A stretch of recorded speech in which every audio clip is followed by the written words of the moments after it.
Madagascar, manifestation contre le pouvoir.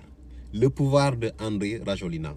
Andry Rajoelina, un ancien DJ des quartiers populaires de Antananarivo, arrivé au pouvoir en 2009, après avoir profité des manifestations contre le pouvoir qui étaient en place en 2009, j'étais très intéressé par ce qui s'est passé là-bas. Je me rappelle très bien.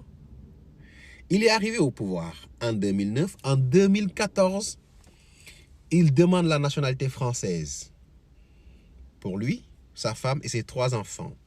Donc aujourd'hui, on peut dire que depuis 2014, Madagascar était dirigé par un franco-malgache. Ça ne suffit pas. La grande société qui gère l'eau à Madagascar est dirigée par un Israélien. Et l'une des principales causes de cette manifestation, c'est les coupures d'eau qui peuvent aller jusqu'à 2 ou 3 jours. Et il n'y a pas une ville qui est épargnée. C'est ça qui est grave. Maintenant, il a appelé à des concertations. Ça n'a rien changé parce que la génération Z est déterminée à en découdre. Hier, tout s'est accéléré parce que le corps d'armée, des personnels et des services administratifs et techniques a appelé les autres corps de l'armée, de la police et de la gendarmerie à ne plus obéir aux ordres venant de la présidence et les a conseillés d'arrêter de tirer sur la foule, ce qui a donné une nouvelle dimension à la manifestation.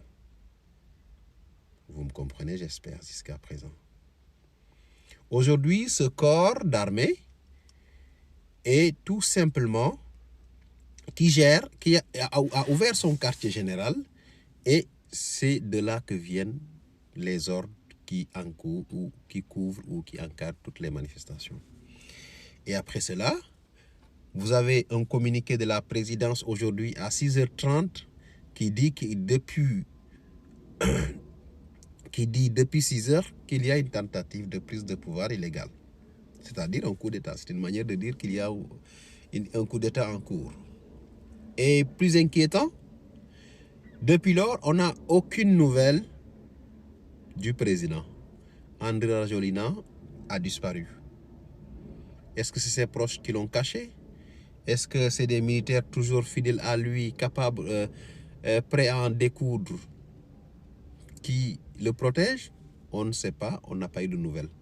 En tout cas, maintenant, on peut dire que la plupart de l'armée est du côté de ce nouveau corps qui s'est formé et il n'accepte plus de tirer sur la foule. Le président est introuvable, le communiqué est aussi visible.